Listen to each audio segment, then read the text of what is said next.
Vincent Squire. Hello, I'm Eric Dawson, and I want to invite you to What You Gotta Say. What You Gotta Say is a live talk show where you can keep it real. You can keep it real with experts in politics, money, travel, religion, sports, food, pop culture, current trends, fashion, and a whole lot more. What You Gotta Say allows you to zoom in live and talk about what affects the Black community from a Black perspective. Most of all, What You Gotta Say includes voices that really matter. Yours. Like us on Facebook. Subscribe to What You Gotta Say on YouTube to get notification of the show's airtime. We're waiting to hear what you gotta say. What you gotta say.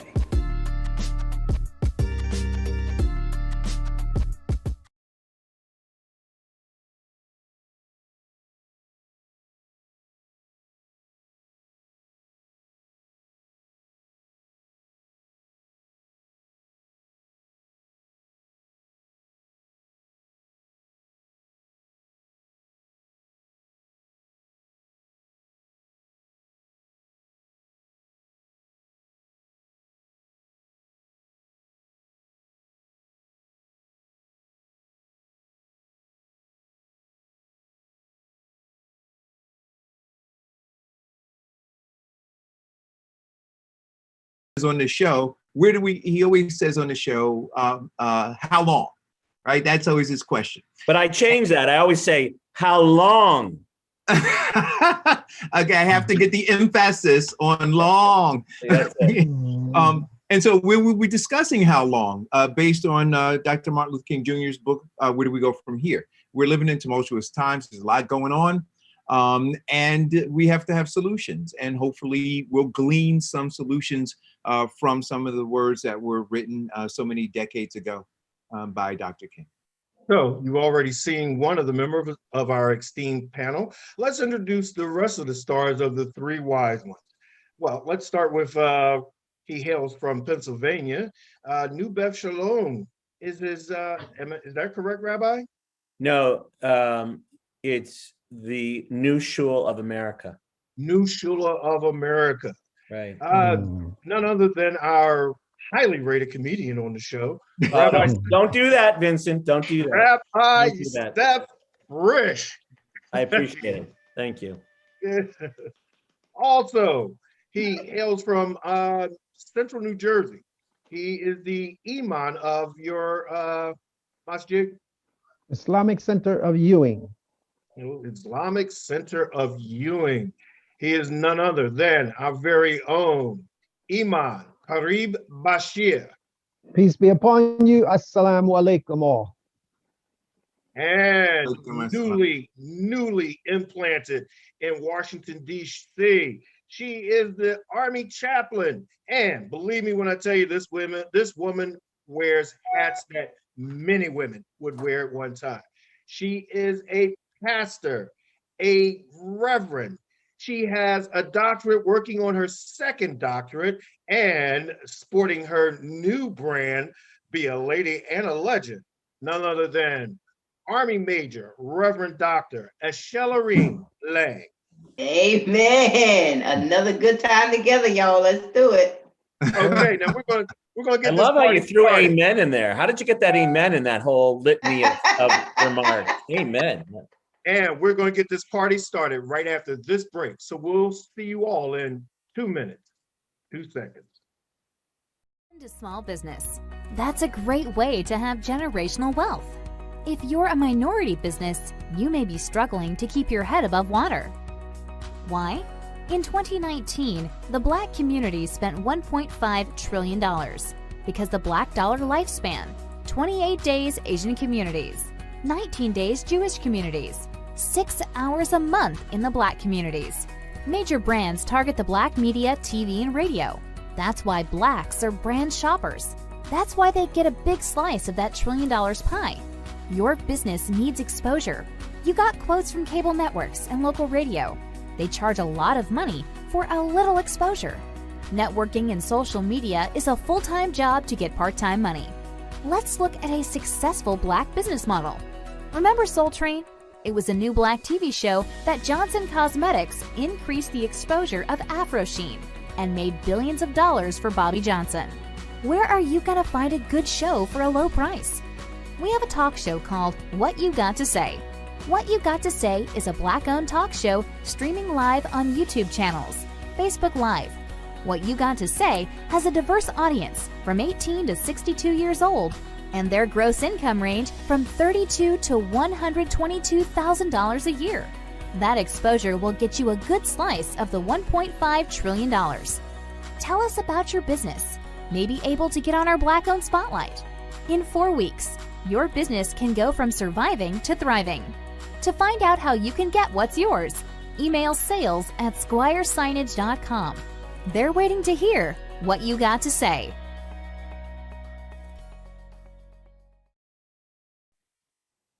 Welcome back to What You Gotta Say. As we continue to celebrate Women's History Month, here's a quote from an amazing woman. When people tell you and show you who they are, believe them. And I will add, believe them the first time. So we've got some interesting things happening in the news. Yesterday was a shooting of 8 people, most of which were Asian American women. So what are we trying to say? What are some people trying to say? That he had a sexual addiction. Okay, if you have a sexual addiction, is it only an Asian sexual addiction? Is it only a massage parlor Asian woman sexual addiction? Or is it just we making up stuff at this point? I don't know. Also, we got Kirk Franklin cussing out his son. I'm a preacher, I'm a pastor, and I cussed out my son. Cussed him out and threw him out my house and told him don't take nothing I bought. So listen, here's what I'm saying. Nothing that came out of here is gonna hold me hostage to some crazy stuff. If you 33 and you scared to be around your daddy, I'm gonna need you to get a job and keep it moving. Anyway, back to Vincent. Wow. Amen. First, I'm with you on that because I grew up in a generation where, you know, I never even I never even rolled my eyes at my parents because first of all, they knew what it was. You didn't breathe hard at your parents. No. You knew what the reality was. I'm 48 years old and I still wouldn't say anything to my mother. I don't care what she said. That's right. Well, I think a majority of us come from that generation where our parents looked us in the eye and said, look, I brought you in this world. I'll take you out. And your parents had a look that said, I wish you would. I wish you would. Or you could go a step further, like Bill Cosby said, and he says, look, I'll take you out. It don't make a difference to me because I'll make another one that looks just like. No, what frustrates me is these people of faith trying to be so appalled. Oh my goodness. Well, let's see what your child gonna say about you. Come on, let's talk about your children. If you ain't cussed the child, I don't know. Children have the Bible says, let me take you to the Bible, okay? Proverbs says, foolishness is in the heart of a child, but the rod of correction will drive it out. That don't mean you have to beat their behind, but the rod of correction might come with who you think you talking to, man. Yeah. Well, I think that the part of the thing that I'm disturbed about is that folks are not paying as much attention to the son as they should be, right? So they've turned the attention to Kirk Franklin. But aside from what he said to his son, which was in a private conversation, his son betrayed trust, betrayed the family, did all of that, and there's no conversation about that, right? And then beyond that, the father, talked about the counseling that they're going through, and the church, and all of these faith-based folks who are getting on Kirk Franklin aren't talking about that. So they've decided to focus on the salaciousness of it, which just says to me that they're completely out of touch, because there are a whole bunch of things that they should be focused on and not the salacious part of it. They're not TMZ. I think, Eric, that it's just a distraction, right? Because parenting doesn't come with a handbook. You don't get a 30-day warranty. You can't take them jokers back. So it's every day you're learning about your kids. And after 33 years, if your son is recording your conversation and they're going to put you on blast and make you look like a fool, that speaks volumes to a tumultuous relationship. Well, I want to say There you attempt to go. make him look like a fool. Attempted to make him look like a fool. But I Because it think to backfired. most people, Kirk Franklin looks like a hero. He looks like a caring and loving father who did what he needed to do to teach his son, or to work to teach his son the lessons that he's going to need as he moves through the later years of his life. Let me call it for what it was and what I see it is. This child wanted to punish his father. There was no honor thy father. There was no understanding of thy father. No, he recorded this and then put it out on social media with the express purpose of, I'm going to embarrass you, Mr. Holy Frank. But you know what? So let's just play the angel's advocate here. So obviously there's something that happened in this relationship that this son doesn't feel like his father is who he should be to him. So that would explain all the counseling that Kirk talked about. It would explain at least there's some intentionality around finding some healing. And so as people are talking about he shouldn't have cussed, why don't they celebrate the fact that he did and has been for, we don't know the whole story. We don't know the son's side of the story, but we do know there's some dysfunction and there's some pain. Well, Yeah. let's look at the simple fact that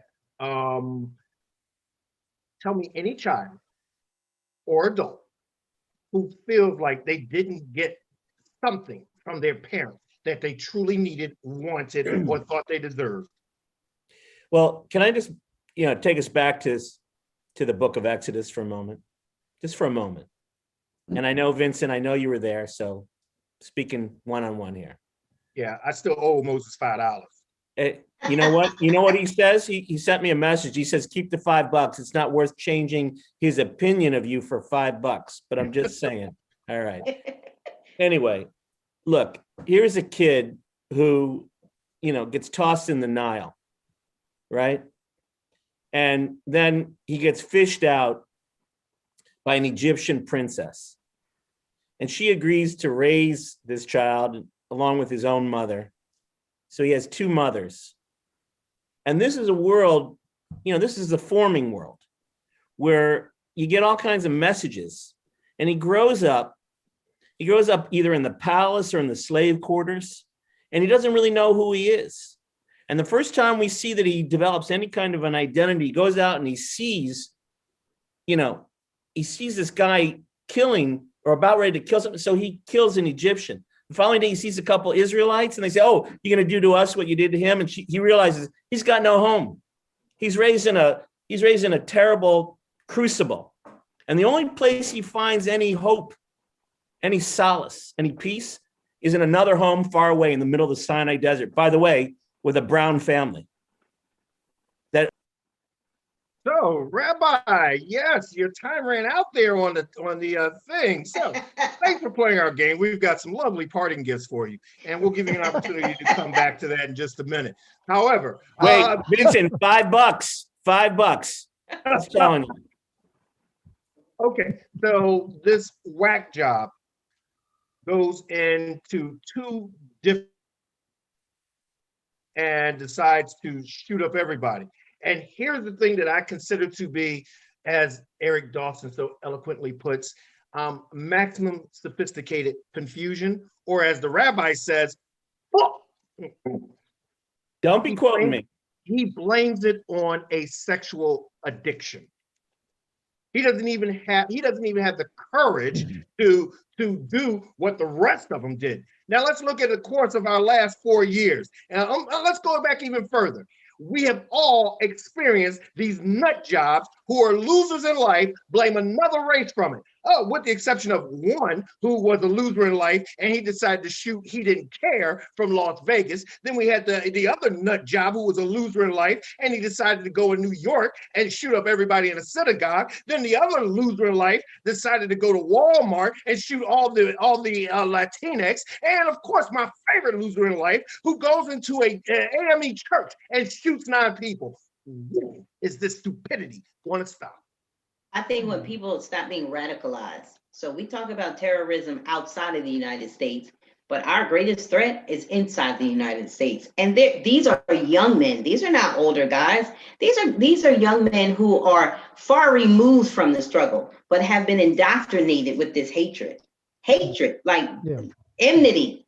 Like they hate us. Dr. Lang, if you notice that Vince calls them just a bunch of losers.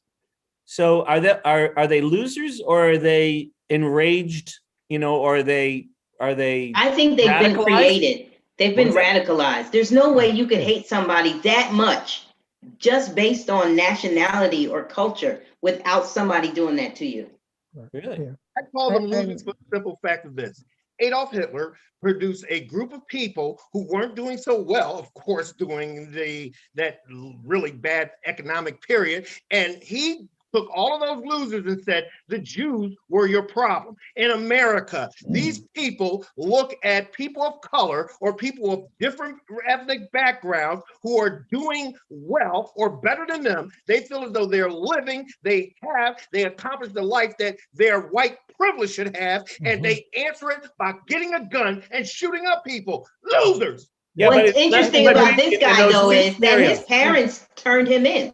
His parents were the ones who said, this is who he is, which means he didn't, I don't think his parents can be held accountable because. Okay, but in both scenarios that Vincent just mentioned, listen, in both scenarios that Vincent just mentioned, the Jews in Europe and the African-American community here in North America, there are centuries, not just a couple years, there's centuries of degradation.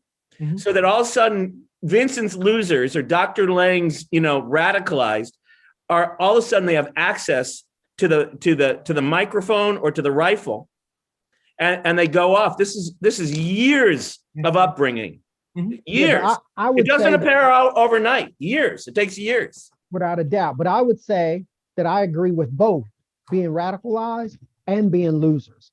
In my holy book, the Quran, it talks about or gives a description of these types of people, and the actual term that's given to them are losers. And the first loss is in this world.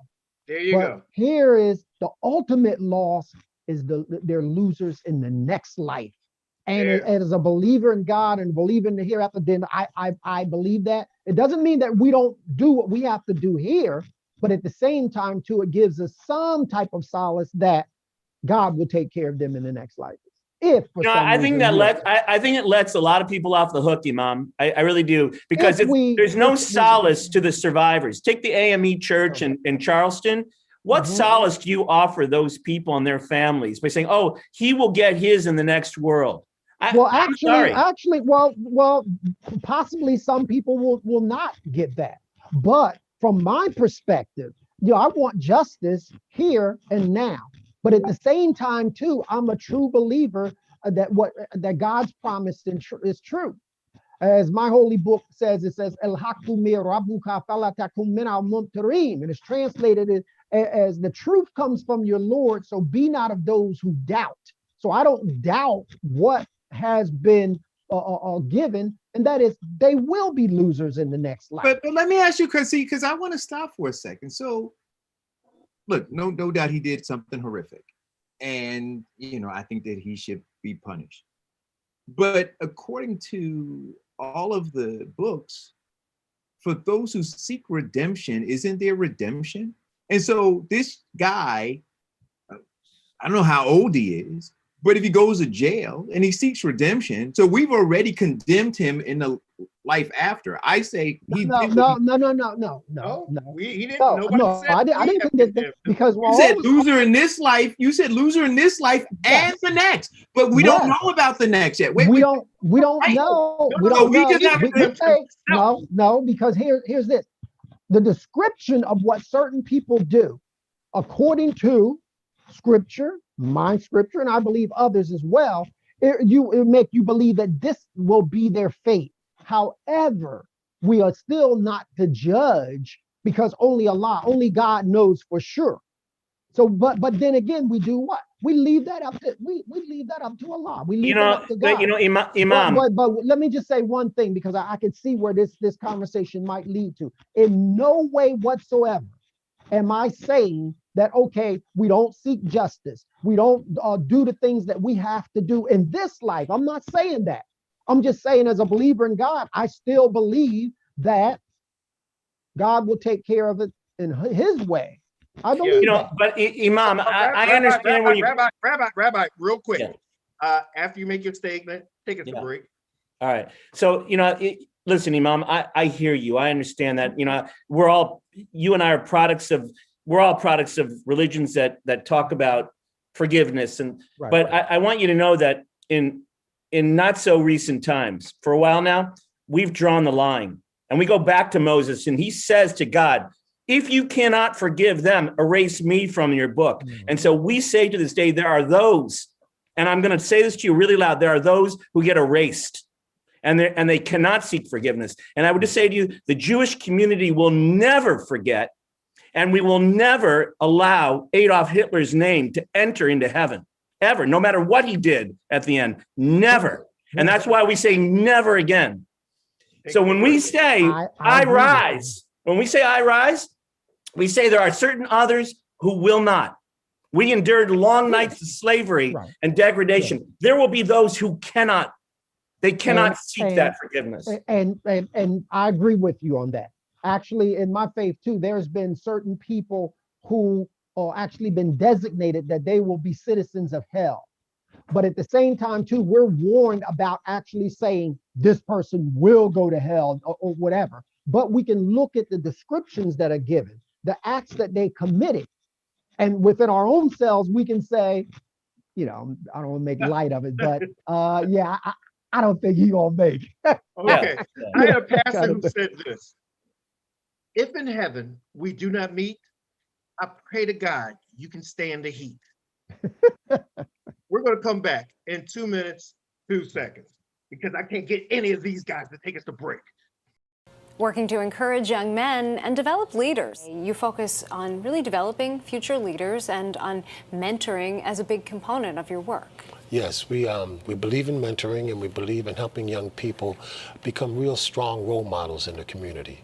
So in order to do that, we have what we call 5 pillars. As an organization, as membership yourself, you are also looking to be those mentors, to be those role models for young people, for tomorrow's leaders. Yes, actually the motto for our organization is what they see is what they'll be. In that, you are looking for additional membership, but you're also looking for students to be a part of your organization. Yes, I think that we're the best kept secret in town. I think that if we had more students, we could service more students. We're also looking for men to step up and be role models and mentors. Inside the program, we provide a mentoring program, a mentor training program, so the men will know how. Sometimes men want to do the right thing and mentor, but they don't know how. So we have a mentor program to teach them how to do it.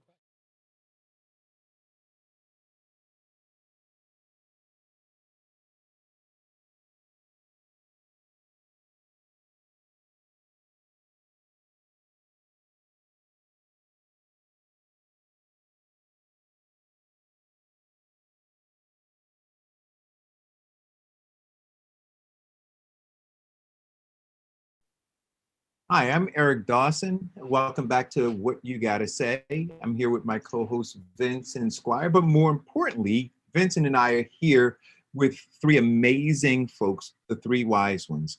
And in this next segment, we're going to be discussing Dr. Martin Luther King Jr.'s book, Where Do We Go From Here?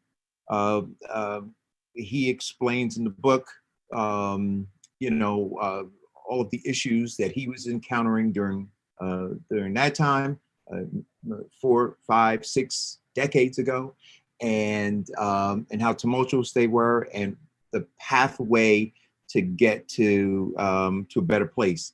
And here in 2021, we see that we're still in tumultuous times, and we'll see if through the book we can find some parallels and find, as Rabbi says, a place where we're saying, what is your quote, Rabbi? How long? How long? Right. Yeah, but it's not just that. You gotta add the melody. How long? Maybe at the end of the book we'll know how long. Yes, sir. Well, here's what gets me about this book, and it really strikes a chord with me. This book, one, survived the author because he was assassinated as soon as he wrote this book. The other thing is the same issues that he talked about in 1967 are the same issues that we are still fighting with today. Mhm. How long? Well, you know, Dr. King says something, and I mentioned it in a quote earlier today that I took out of the book, and essentially what he says, I'm paraphrasing right now. He's saying until we have every abled body in this fight, it ain't going to happen. Things aren't going to change substantially, structurally. Well, along those lines, Eric, you know, when he writes a letter from the Birmingham jail, and he's asking, where are you? Yeah. It's not only how long, but where are you? You know, you are my natural allies, Mhm. clergy of all faiths. This is your fight, and we're alone. That spoke to me so deeply. I mean, I'm well immersed in ancient studies, and I read that, and I think to myself, yeah, where were we? You know, we were getting killed along with everyone else. Where were we? Rabbi, And he said it to the Black community. He said it to the Jewish community. He said it to the Protestant community. He said it to all the communities. And where were we? That's how long. Well, that's nothing new. Moses came back and said, okay, your Messiah is here. And they said, fine, be the Messiah, but we're not going to leave. Go talk to Pharaoh. Well, what they said is it's slavery, but it's not so bad. You know, we know where our meal's coming from here, but you take us out there, we don't know anything. Yeah. But you know, if you look back in history, just about any movement, any situation that we know about or read about, it's never been all of the people. Matter of fact, in most cases, it's been a minority of people who have taken the lead and made great sacrifices to bring about change. So we'll never get the 100%. I doubt very seriously if we'll get 90%, 80%. But for the few, you're right. If you could imagine standing on that bridge, just imagine yourself on that bridge. And as you come over the rise and you see those state troopers there with helmets on and batons and barbed wire and dogs. And tear gas. Right. And I'm going to steal from another tradition here. You'll forgive me, but that's a real come to Jesus moment. You know, it's when I look down there, I don't know what I would have done. When I was younger, I had more courage. But right now, if I was looking, I'd say, you know what, Dr. King and all of you, I'm just going to go home right now because I don't think I can handle this. Well, Rabbi, you're right. Nothing gives you a better, a faster come to Jesus moment when you're realizing your immortality. Yes. Or just pain, just the pain and the suffering. Okay. So here's what Dr. King says. So you say, how long?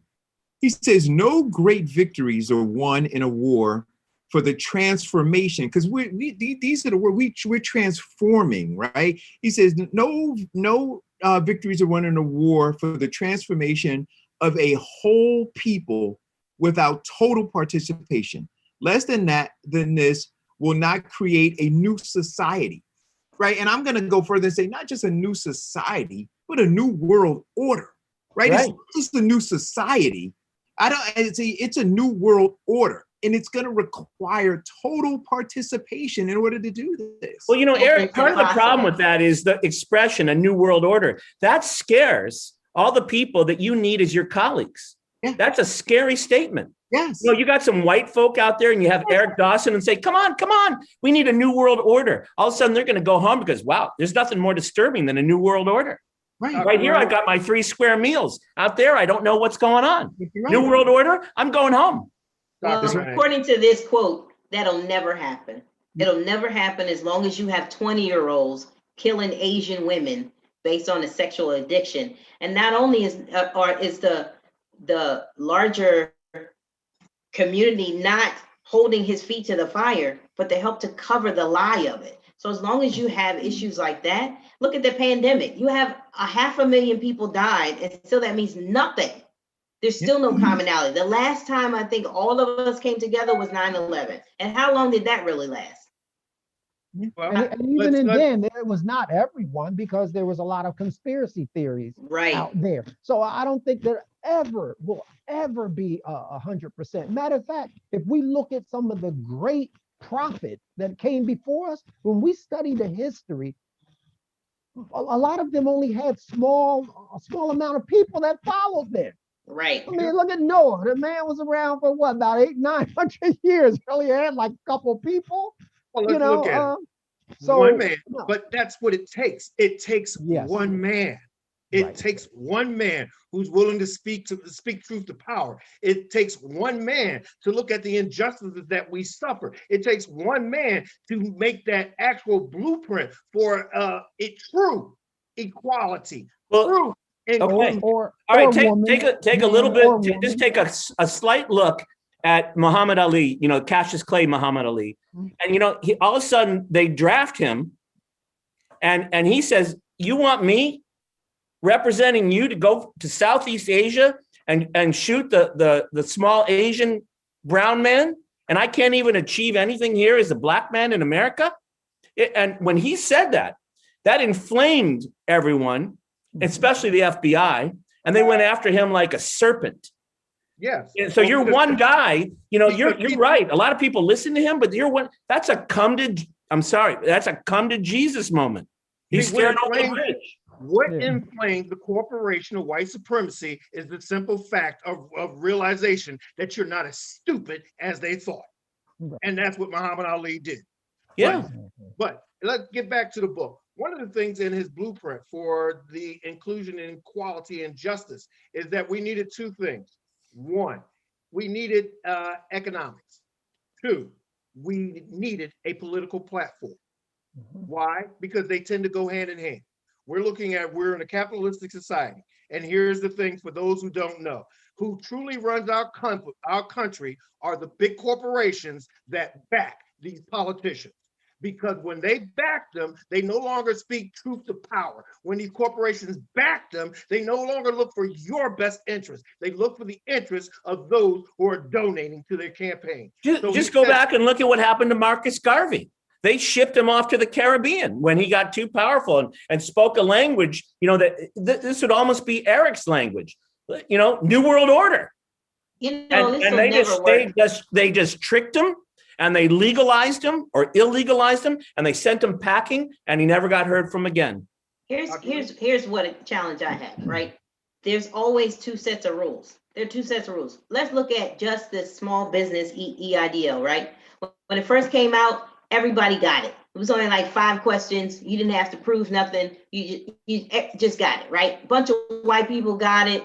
Little brown people and Asian people, we didn't really get it. So now we got the second round, right? So now it's targeted EIDL, right? So it's targeted to low income brown people. Now there are a litany of questions. You got to prove everything, right? So it's just is a double standard. When it's white people, you can just have it. It's okay. We don't even care what you got to do with the money.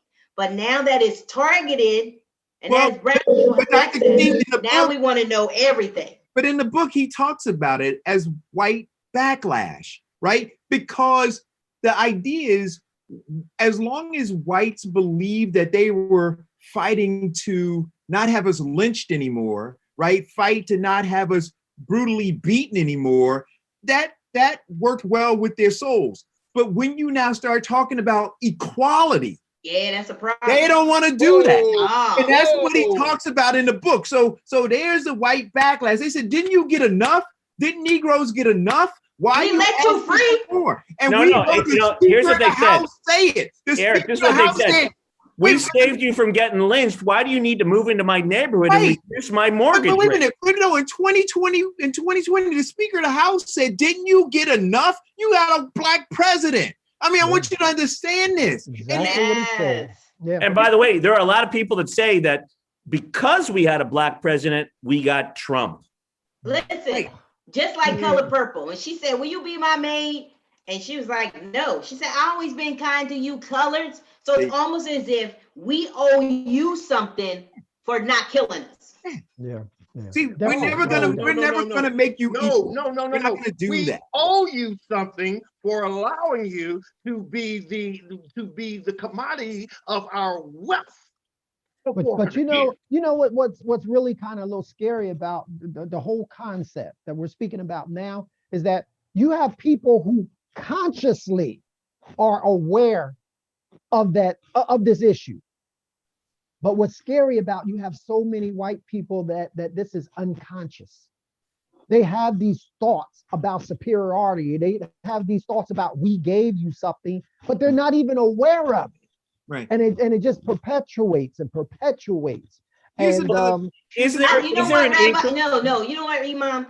I think that whole unconscious bias foolishness, and that's what I call it, a bunch of foolishness. I think that's just a cover for the fact that you know you're wrong, but we're going to give you a cover so you don't have to acknowledge it. I don't think any of that stuff is unconscious. I think it's intentional. I agree. think it's taught. I agree. They're acculturated, and we give them a pass and say it's unconscious bias. No, it's not. You know what you're doing. By the way, is this not the very reason that Dr. King said, I wasn't where referring is to everyone? people who was in power, first of all. No, I'm talking about everybody. It's not unconscious.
It about the white fragility of I can't believe I'm a racist. But Eric, are you not asking white people to give up something in order to, as you would say, close the gap? That's how they perceive it. A white person plays a zero-sum game. We saved you from getting lynched, but we are not willing to give you all the privileges that we have. Because if we give you those privileges, aside from saving your life, if we give you those privileges, that means we have to give up a little bit of our property value or our place in college or our ability to get a loan or all these. We have to give that up. We won't get what we would have got if we had just kept it to ourselves had we given it to you. That is the problem. Now, to Dr. King's point, Blacks need economic empowerment. The Bidens lift every voice. And part of what he did with that 1.9 trillion is targeted toward, do you think it's targeted towards giving Blacks economic power? No. Let me tell you something. Those Republicans, they did not one of them voted for it. And I think part of the reason is because it was targeted to underprivileged Black folk. If they would have took that out the bill, everybody's well, just look at that section on the Black farmers. You know, and Lindsey Graham gets up. Talking about reparations. He goes, Lindsey Graham says, but that's reparations. Like, and you know, I'm not willing to go to reparations. That's reparations. Why is this man allowed to just keep saying stuff and nobody's checking him? What is that about? Because white people, like I said before, are looking at it like a zero-sum game. I give you that, I lose. No, Instead of I give you that, we rise. A rising tide floats all boats. And Lindsay and his friends do not know that. They don't want to know it. And they have erased history from their human consciousness. Slavery never existed. Jim Crow never existed. Discrimination in terms of economics, jobs, fair housing, and the list goes on. To many of them, it never existed. Never existed at all. Yes, and blacks are only in their condition because they're lazy, shiftless, and they don't want to go to work. Well, Dr. King said it's terrible to tell a bootless man to pull himself up by his bootstraps, and he don't have no boots. Yeah. Well, now, as quiet as it's kept, I shouldn't say as quiet as it's kept, but I really believe that Dr. King with Malcolm X brought a balance, brought a real balance in terms of moving the African-American community forward. Because there was things that people accepted it and believed and worked with Dr. King, but there was also people that did the same thing with Malcolm X. So blending those comments and those movements together, I think was definitely historic. And the sadness is, Imam, the sadness is that both of their lives were cut short. Yes. Short of the goal of a rising tide for all of us. Yeah. Yeah, it was, and that has never been addressed either. The ballot box in the 1960s and the 1970s was a high-powered rifle. Yeah. Do we stand right now with the present administration, with the present awakening of the Black America, with the present enrollment and the ability to get out and vote, to change those people, to get people to speak truth to power right now? Are we standing on the cusp to at least moving that needle in that dream? We are. Really? I mean, as I looked No, at, no, as no. I looked Dr. at the Lang, plan, really? no, here's what I'm saying. As I looked at the plan of how it's moving, right? Change comes from the inside. So we can talk all we want to, but until we have somebody at the table of influence who could change a policy, then we're just talking. We can talk all day long. But if the president is saying, and the vice president is saying, and the people that are put in place are saying, this is going to be our focus, you're not going to please everybody. Everybody's not going to get what they want. However, at least it's a real conversation, or at least more real than what it was. It's not a fabricate its solution or an abstract. No, but this goes back to what Eric was saying earlier, and he was quoting beautifully, and also with Dr. King in the Birmingham jail. It's got to be everybody. Everyone has to feel that we if we don't have unity here, we're not going anywhere. So here's we don't have everybody. You can SMH all you want, Dr. Lang, but under the Obama administration, who was at that table? And Obama was a black man. So let's just keep it real. Obama was a black man, and those white men were only going to keep him in his place. He was supposed to be the colored man that's going to keep the colored people quiet. And he was supposed to just say, listen, we gave you something. Now we taking everything else. Well, I will say Joe Biden. I will say Joe Biden did say he was a very well-kept, well-groomed man. I do remember that. Yeah. Okay. A token black guy. No, he's well-groomed. Come on. Let's look at it. We have moved further under this white man in less than 100 days than we have moved in the last 16 years. Yes, Dr. King says in the book, he says, and I believe this, says the hard truth is that neither Negro nor white has yet done enough to expect the dawn of a new day. And he talks about these individual skirmishes, but at the end he says, because you don't have all hands on deck, at the end he believes from the book that it'll just result in sophisticated token immolations. We have a black woman. We have a black woman sitting in the second highest seat in this country. We have moved the needle. But the question becomes, from Dr. King's perspective, are we gonna see? Here are my indicators: poverty, racism, discrimination. That's what he talked about in his book. Those were the pillars that he said were being fought to tear down: racism, discrimination, and poverty.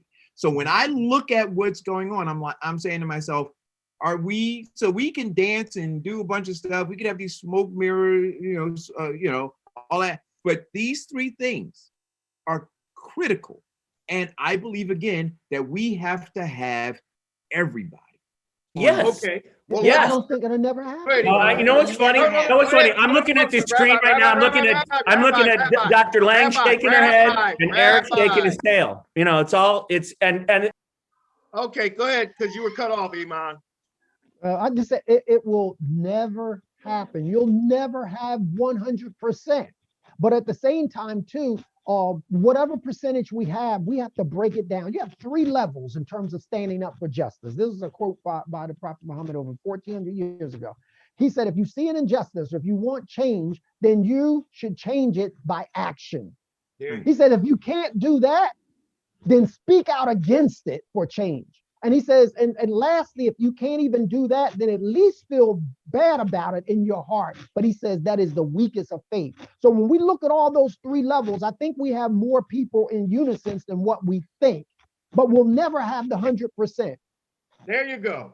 We will never have 100%, but we do have enough people awakened now to move it further. We have a president right now, and in his administration is ready to move legislation. He walks on water for you, doesn't he, Vincent? And it's just No, crazy. he does not walk on water. Like literally. No, Biden is the shaking my head, shaking my head. Biden is the second coming. No. But go ahead. First of all, don't confuse the water and the second coming. That's 2 different things. No, but I'm saying both. He's lumping both of those into Biden's all of that. You know what I would say, Eric? I would say, walking on water. Eric, here's what I would say. I would say coming after down 4 from Mount years, Sinai with the tab, he's all of it. That's but ridiculous. after 4 years of what seemed to be Yeah. marginalization and being in an environment where lies and conspiracy theories and just being able to do whatever you want, no integrity, you can just live and say and do whatever. You can hire your family. There was no scruples, no rules. Now we have somebody who's trying to follow a system of integrity, trying to give people a voice. And we got to remember, it hasn't even been 100 days. And we're trying to fight a pandemic and we're trying to save people's lives. So I think we just got to give the man some space and some grace. So by the way, we can put this under the rubric of the Apostle Paul in your tradition when he says in Corinthians, we are neither Greek nor Jew. We're all in this together. Mm-hmm. And that's why I think Eric also has a piece of this pie. We're all in this together. And if we don't all hang together, we're going to all hang separately. That I can guarantee you. The only time all of us will be on one page is if we have an Independence Day, like the movie, when the extraterrestrials take over every part of the world. And then everybody is fighting something outside of humanity, because if it's not a complete threat, our internal threat is always going to. Dr. Lang, you had me at extraterrestrials. That really excited me there. As Reverend Dr. King says, we either survive together as humans or we die separately as fools. And on that note, we're going to take a break. We'll be back. 2 minutes, 2 seconds. Into small business. That's a great way to have generational wealth. If you're a minority business, you may be struggling to keep your head above water. Why?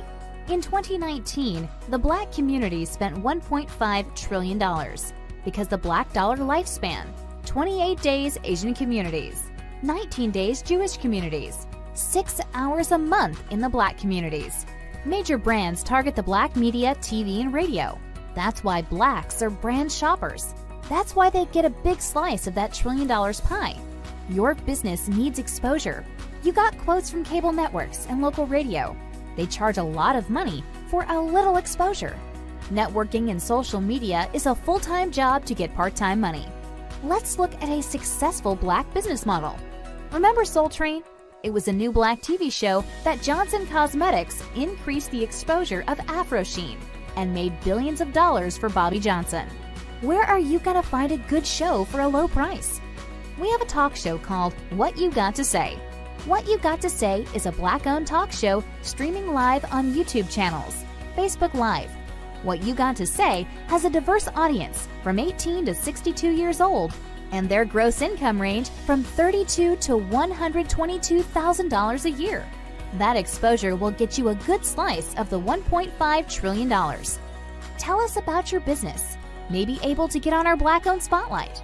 In 4 weeks, your business can go from surviving to thriving. To find out how you can get what's yours, email sales@squiresignage.com. They're waiting to hear what you got to say.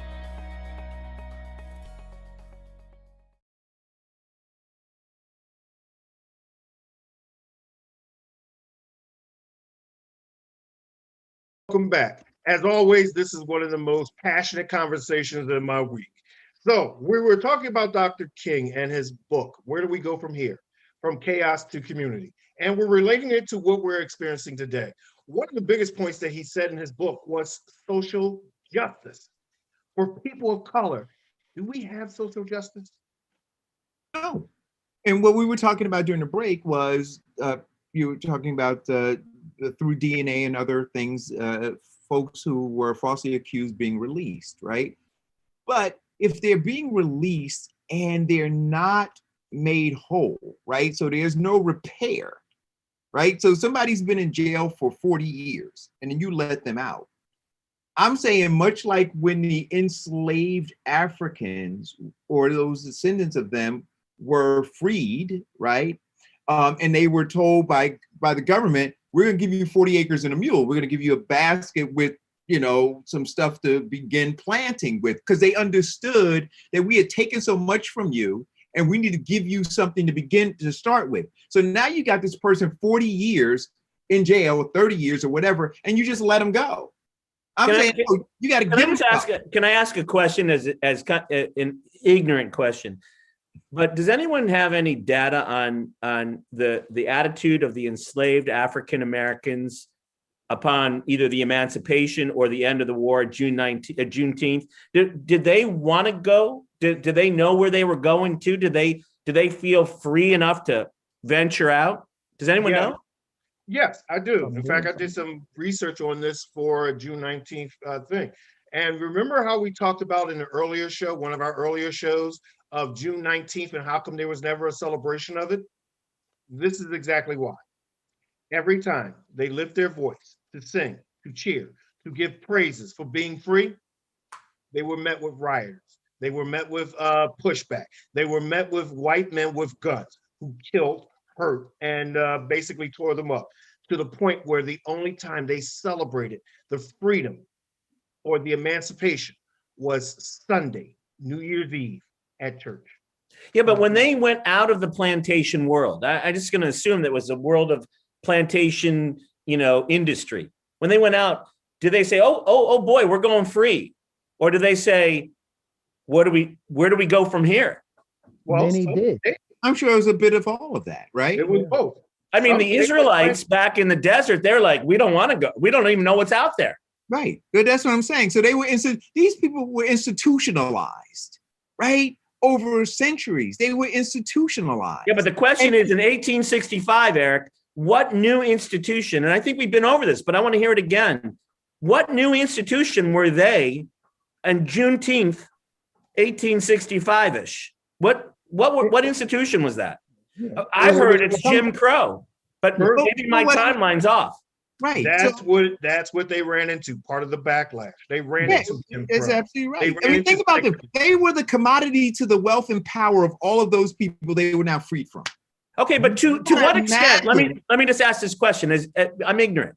To what extent did these people say, "Wow, let's rise. Let's do this. Let's go"? I mean, to what extent did they embrace this? Or, by the way, to what extent do they say, wait a minute, I don't know what's just on the boundary of that plantation. I don't know if I step over that boundary, what's going to happen? Like, what was the prevailing attitude? What happened? There are many different answers to that, because some of it depended on the venue or the location. Some of it depended on the slave master. Some of it depended on those who had a byway to the north. And it just goes on and on. If you look at remember the movie The Django?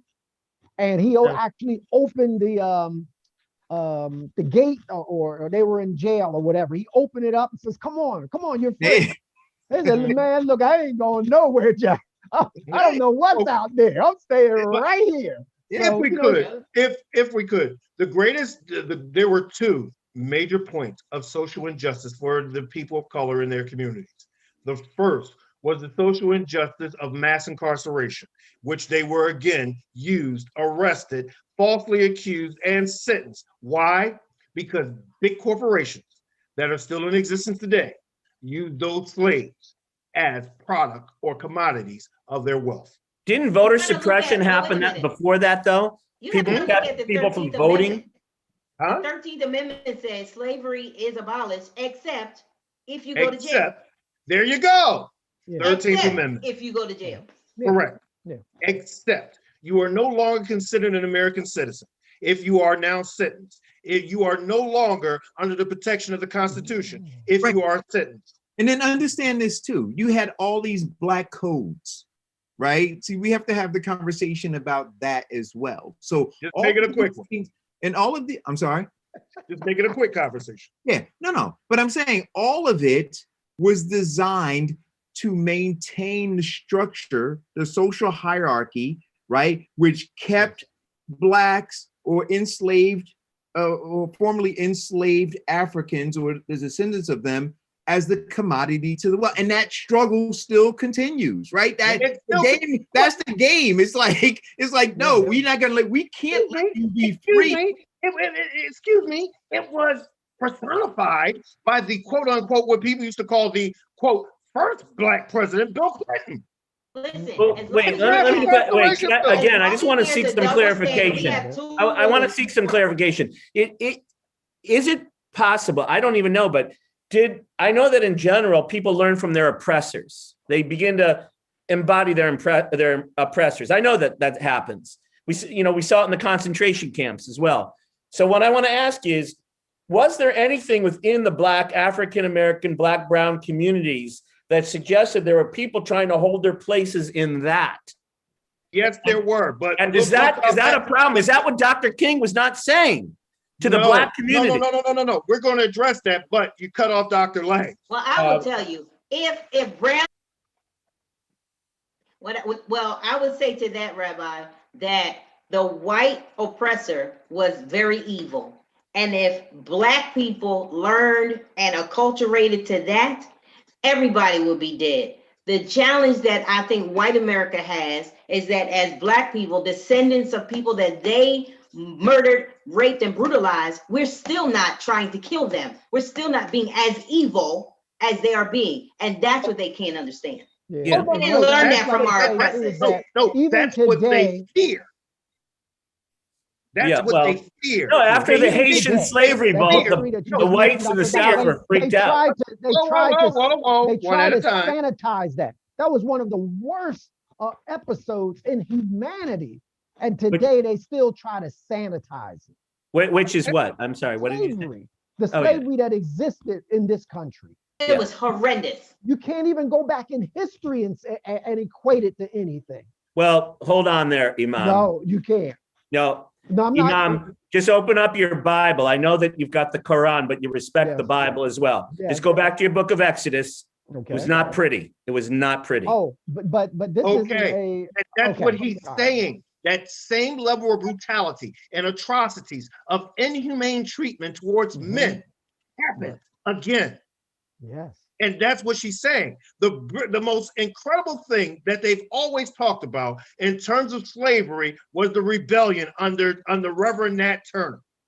And then Harper's Ferry with John Brown. That's what they fear. Black reprisal against their inhumanity. Well, they were freaked out after the Haitian revolt. I mean, totally freaked out. You know, that it was outside the country, but the white Southern America was freaked out after the aftermath of the Haitian slave rebellion. And, it was a Spartacus all over again. And so but that turned white America, as far as my reading goes, that turned them into hatred, not just a commodity, as Eric will often say, but a hatred towards the very commodity that they needed in order to progress their own financial and economic largesse. It was a crazy juxtaposition. Biden's plan is social justice. Do you think it's going to work?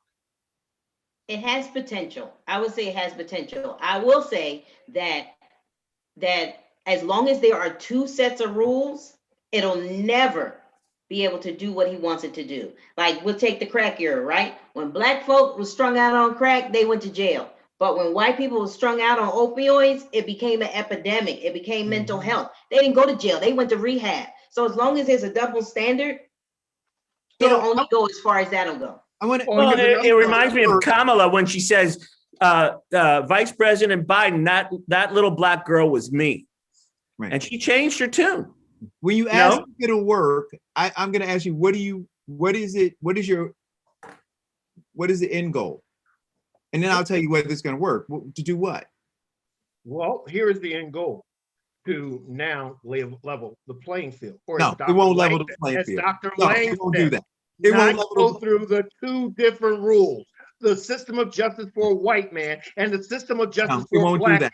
The investigational process of a white man and the investigational process or no investigation of a black man. It won't do that. The presenting of the evidence to be measured of a white man and the presenting of evidence to be measured by a black man.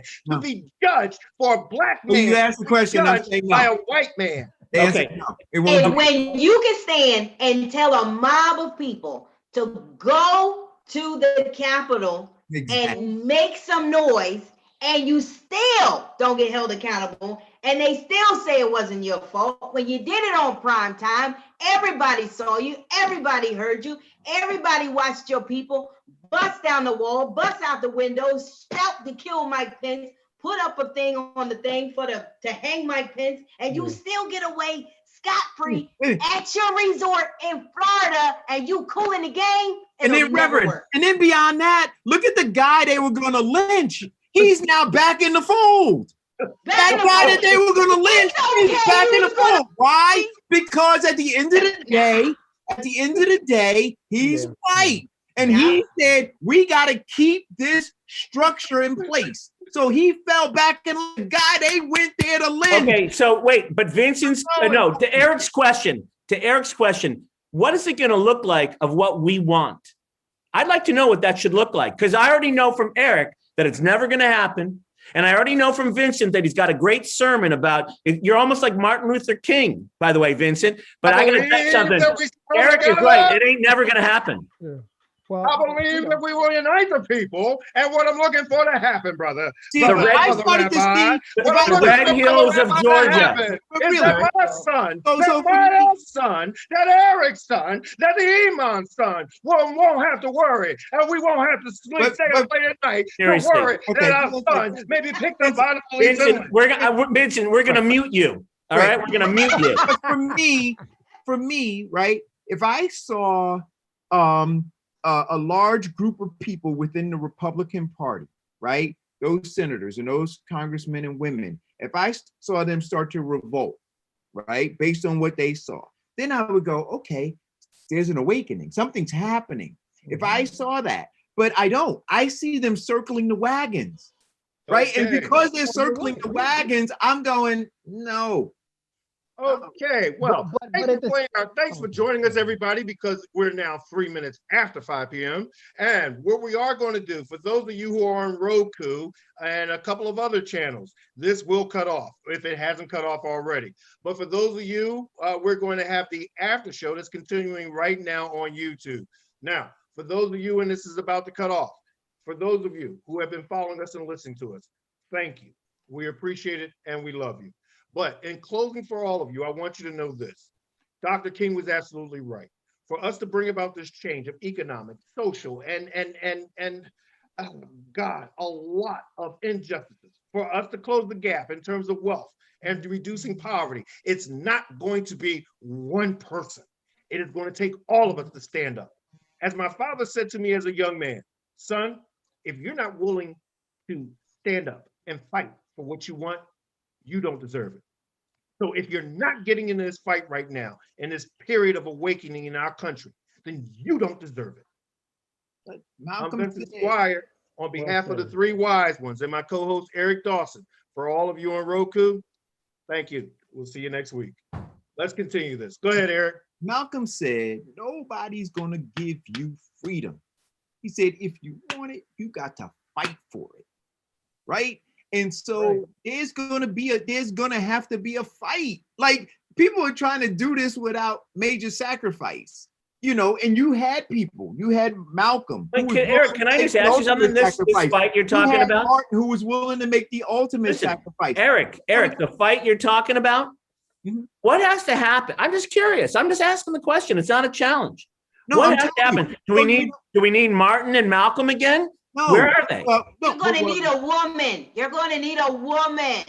Okay, Dr. Lang, you sound like you've got some vested interest in this. The Bible says God is doing a new thing. A woman shall compass a man. Dr. Lang, I think you might be talking out of your own vested interest. Like Esther, and save the people. But you know what we did? But think about, go back to the Capitol, right? We sat and watched them in their white fragility get all upset, right? A massive tantrum. And then we hoped that this institution was going to hold them accountable. And they created that white fragility. And they created the institution. So we literally are sitting there waiting for them to be policed by the police. And it's not going to happen. So we have to engage. And we're not engaging. We're hoping that somebody else does it. So just so that I understand you, Eric, let me just ask this question. So I understand you're saying these are almost like you almost sound like Vincent with the platitudes now. We've got to engage. We've got to take them on. How does that happen? Well, Goodman, Cheney, and Schwimmer. Remember, they drove down to Georgia. They drove to Mississippi, and they got killed. The same way that Dr. King was engaging, right? So I'm not saying that there needs to be violence, but we need to engage. So the same way Dr. King. Tell me what it is. Tell me what engagement is. We need. Let me tell you, if I could, Rabbi. Yes, sir. This is how we have to engage them, and it's in Dr. King's book.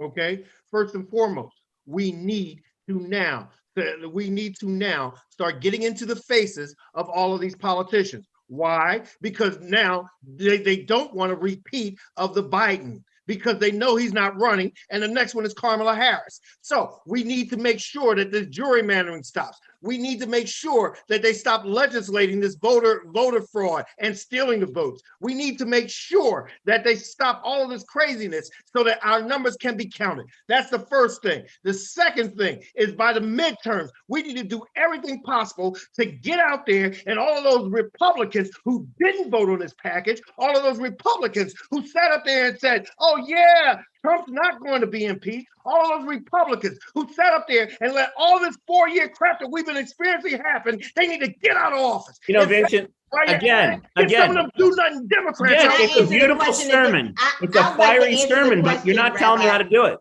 All right, I'll answer the question. Here's what I think we need to do. Rabbi, get everybody you know to call everybody they know and everybody they know, and remind them that this midterm comes up, that all those people who are in there gotta go. Guess what, Vincent? And also it's not the people looking pretty that's right not now. standing up, that they need to do. Hold on. Rabbi, here's what I think we need to do. Vincent, let Dr. Lang speak. Okay, there's a conversation going on right now. Vincent, let Dr. Lang speak. I'm going to mute your ass, literally. All right. So look, here's what I'm going to mute you. I'm going to mute you. So here's what has to happen. There has to be a relevant conversation to bridge the generation gap. So you got older people who understand what's going on, but then you have a generation who are our future leaders who could care less.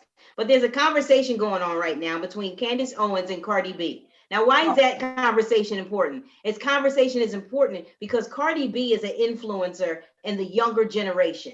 Candace Owens took a picture making a sandwich for her white husband and said something about that's how a woman is supposed to be. So Cardi B says, oh, so you want every Black woman to be subservient to a white man after all this racism and all the rape and murder. Now the conversation is contextual, so you could be intermarried. I'm not saying anything about that. What I am saying is when Cardi B engaged Candace Owens, it bridged the gap of what was relevant. So now people who never paid attention to a conversation, because Cardi B said it, you got millions of young people now paying attention. Now, how do we hold on to that attention? That's how it's going to change. Not talking about all the old people. You still got to get them. We got people for that. But how do we engage and build a gap so that the future generation will be engaged in the conversation intelligently.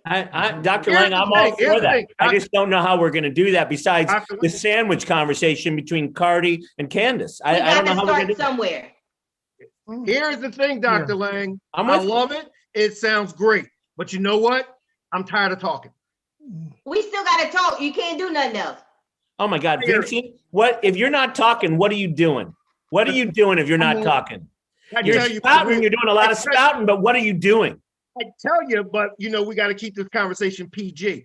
Okay.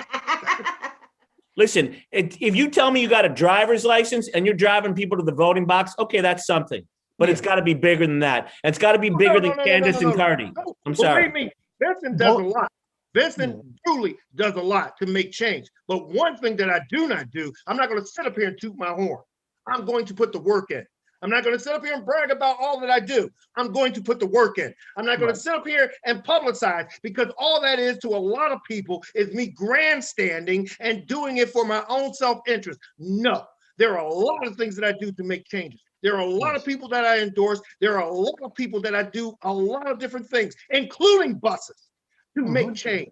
But I'm not going to sit up here and do it and then go, look at me, aren't I wonderful? No. It's not about that. It's about doing the work. Okay. We're gonna mute you again. You got 90 seconds. There's a lot that we can do. Sometimes we feel overwhelmed it's because we're looking at the big picture. But there's a lot of things you can do right in your own locality, and then hopefully it spreads out from there, and it goes to the county, it goes to the region, it goes to the state, and it goes nationally as well. So don't underestimate. Because one thing is this: words make people. Yes. Words make people, and words come in many forms. It could be in a book, it could be the spoken word, it could be in action, but actually they make people. So we have to get out there, the young people, the middle-aged people, the older people, and we can do some things. And you have to have some confidence too. You have to have there you go. Another thing that we should do, community organizing, right? We got to continue to organize at that local, at that hyper local level.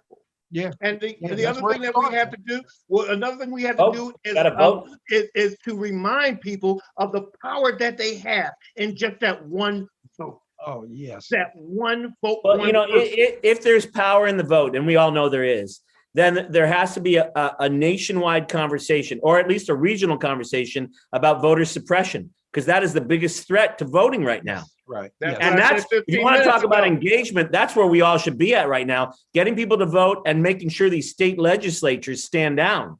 And they're only going to stand down when light is shown upon their activities. Yes. Right. And we have to show light on those activities. The day Biden won, they put things into motion to make sure that they never do that again. Because the Republicans it's going on right now. It's going on right now. That's our power right now is in shining light on this voter suppression, these voter suppressions statewide in at least 20 states that I've heard about, at least 20. And that's where it's got to happen. That's where people are feeling it, you know, because their power, their property, their finances, their everything has been encroached upon by this last election. And they're going to do everything in their power to hold on to what they've got and increase it. And voter suppression is their key to holding on. And it is it is also the key to us losing. Well, let me say this, Joe Biden, Stacey Abrams, I know your people watch the show.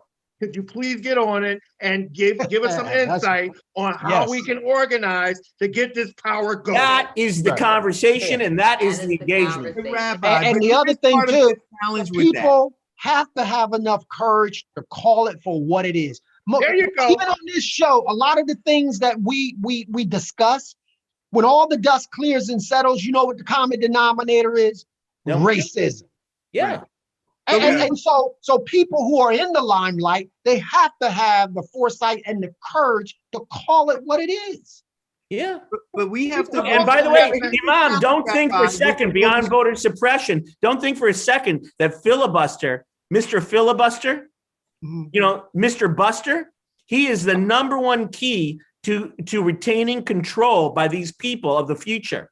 He is Well, I like to give filibuster Mr. is the Bill number Clinton- one key, and voter suppression is its evil twin. No, it's not its evil twin. It's its twin. They are siblings. But Rabbi, but You know, here's the any of challenge, these right? radical people going after, them. When we talk about voter suppression, the challenge is the Democrats can't really have a conversation about voter suppression. Why not? They engage in voter suppression at the state, at the local, and at the county level, right? They engage in voter intimidation. They engage in voter suppression at those levels, right? And to maintain their own party power. If you talk to people who, right, if you talk to people who are running against the Democratic Party structure, they will tell you I've seen it. I've worked on campaigns outside of the line, the party line. Outside the machine. And everything outside of the machine is voter suppression within the party. So now, if you're going to have the real honest, and so this is the conundrum, to have the real honest conversation and to empower that voter, you have to now say what you're doing to the voter too. And you have to empower the voter to step up and fight against it all. But what they want to do is they want to cut it with a scalpel and say, hey, listen, we want to let you in on what it is, but we don't want you to come after us once you know what it is. We only want you to come after them. Eric, here's a question for you. You're saying that the Democrats can't talk about it because they're doing the same thing. You tell me, when has a politician ever let his hypocrisy stand in the way of his objective? When has a politician let his hypocrisy stand in the way of his interests? Well, it's not about the politician's hypocrisy. It's about empowering the voter, right? Because that's what we're talking about, empowering the voter with information. But they don't really want to empower the voter. Eric, but this kind of goes philosophically. I hear you. But this goes back to, the how long. Yeah. I mean, we have got to rebalance the scales here. Right. But and the scales demand justice. That's why the scales exist for justice. So, Rabbi, one of the things that I think is imperative, right, is that we educate people not to be red or blue, right, but to be Americans, right, and to develop values and a value system outside of red or blue, because the game is, and they run that game very well. They get us to run the different sides, right? I got it. Listen, Eric, I want to tell you something. I will sometimes say to a man, be a man. I will sometimes say that. And since Dr. Lang here is, I'll say, be a good human being. All right. I never say to an alligator, be an alligator. The system is so alligatorish that I have to take a step outside the philosophy that you are now putting forth. You're putting forth a good philosophy. It sounds ethically good and challenging, but I've got a problem of imbalance. Right. And the problem of imbalance means that there is a certain party in America that now is headed by an alligator who demands red meat, literally and figuratively. And that red meat is going to be the red meat of my behind and your back. Right. And I don't want to help that. I don't want to help that. That means I have to step outside of your philosophy. I have to step outside of your ethics, and I have to stop saying to the alligator, be an alligator. And I've got to say, like you said, not white or blue or red or black or whatever. I've got to say, be an American. But what I mean is be a man. And that's not happening. That's not happening. Rabbi, to answer your question on how long, I'm going to get to that. But first, here's what I see about the alligators. Every time we vote somebody in to drain the swamp, they bring their own crocodiles. Yes, in terms of how long for Black foundational America, there has never been a better time for them to put their mark in and to develop change than we have right now. Right. I 100% agree with that. I mean, this is a great opportunity for us, and we have to step up and do what we have to do. I mean, it just seems like a lot of the pieces are there. Even in terms, like, for example, some of the key positions, the people that are in some of these key positions, I see them as having courage. I see them as not having, weakness in terms of speaking out for the cause. Even like the Interior Secretary, it's a Native American. Yeah. I mean, that has never happened before. Matter of fact, people would have thought that would have never happened. So I think that the environment and the timing is right. Will we succeed? And that's No, Imam, I agree with you. I agree with you 100%. But look at all these good people. Look at what they are up against. They are not up against an imaginary character. They're up against a filibustering Senate, and they're up against state houses that are suppressing. And it is a very real nemesis. These are enemies. These are enemies. They are not opponents. These are enemies of all of us. Right. Yes. They are not opponents. So one of the things I think, again, what I think we need to empower people, right? So we need to empower people, I think, and it has to be in how we get that movement to really push for term limits. We have to do that. We have to push for public funded elections, right? And that puts the power with the people. See, we have to look at why the power resides where it does. When you look and you look at the Senate and you see that some of those people been there 40 years or longer, right? That we just can't have that. We have to go cut right to the heart of it and figure out all of those things. And then we have to organize in a real way that says, well, how do we dismantle all of that? George Washington said he feared that this two-party system was going to lead to exactly what it is now, that it turns inward and it's all about them. And that's exactly what happened. Well, he said that. Well, okay, but you know, many party systems have their own problems. You know, look, right, this but we see that this party system right now, this system right now is so insular, right? It's so Did you see the quote by AOC? There was a quote floating around where she said, I'm paraphrasing, but she said that she finds it peculiar that her colleagues say to her, go back and be a waitress. She said what she finds peculiar about it is as a waitress, you're serving people.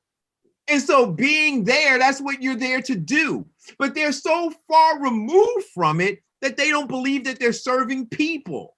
And those are the people, those self-serving, all of them, huge contribution donations to do nothing.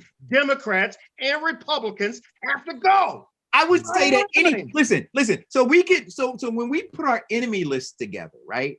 I say that on that enemy list should be any politician in Washington or across these United States that has been in office. I mean, you set the number, whatever number of years, because at some point it's not about serving anymore, right? Yeah, we keeping your job. No, that's right. It It's about goes keeping your job. And self-serving. whenever we get whatever that is, they become a target. And that's what I'm saying. Remove the red and the blue jersey, right? Okay. And simply just say that number is unacceptable. I don't care who you are, and we're coming for you. And that is the last comment. Iman, you want to take us out? Yeah. Once again, I really enjoyed this. I hope you have as well. We've learned a lot of different opinions, but I think that the one thing that we can establish is the foundation is that all of us, we want this to be a better place for us as individuals, families, and communities. But in addition to that, it requires work. It requires unity. And I hope and pray to God that a little bit of what we said can move us towards that. Thank you. Good night, everyone. Love you. Stay safe. We are not through with this pandemic. So please keep your distance, wash your hands, and wear your mask. And sign up for your shots. The more that we get, the more people who get vaccinated, the sooner we get to building back better. Dr. Lane, your turn. Well, we got to stay in the fight. We got to stay in the struggle, stay relevant, stay real, and then stay true to who you say you are. If what you say is what you want change, be the change you want to see, in the words of our first Black president. Be the